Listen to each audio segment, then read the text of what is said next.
Aquest passat divendres, l'Escola Marià Cubí de Malgrat de Mar ha obert les seves portes perquè pares i fills poguessin compartir experiències i experiments.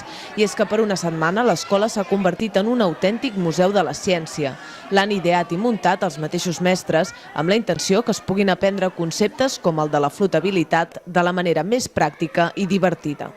El Cubí Cientàstic va prendre forma després d'una visita al petit Museu de la Ciència que hi ha en ple metro de Brussel·les.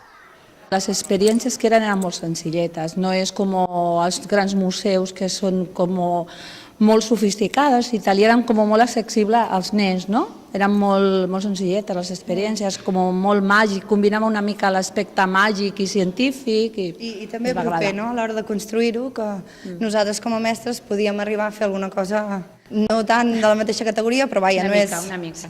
Com es pot veure en els diferents experiments, doncs hi ha el que és el material i després hi ha l'explicació, tant del què s'ha de fer com el per què passa. Si tu agafes un paper o quan t'enganxes en el cotxe que t'enrampes, per què passa?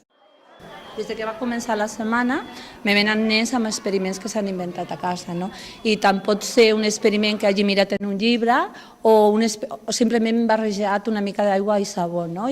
Però a partir d'aquest experiment a la classe intentem fer una mica el que és el mètode científic, no? De què pot passar, què us penseu que passarà, en simplement una aigua o un sabó, no? Que fem una barreja, que canvia de color. Molt bé, estan molt motivats els nens i les nenes. El centenar d'experiments s'han repartit en 8 espais temàtics, dedicats a la biologia, als circuits elèctrics, a les lleis bàsiques de la física. Els nens i nenes han guiat els seus pares per l'escola i els han ensenyat com funcionava l'experiment, tot i que en algunes ocasions explicar el seu perquè ja ha estat més complicat.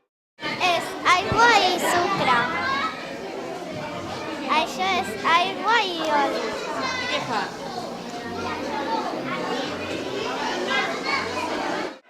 Al llarg d'aquesta Setmana de la Ciència també hi ha hagut un espai important reservat als inventors.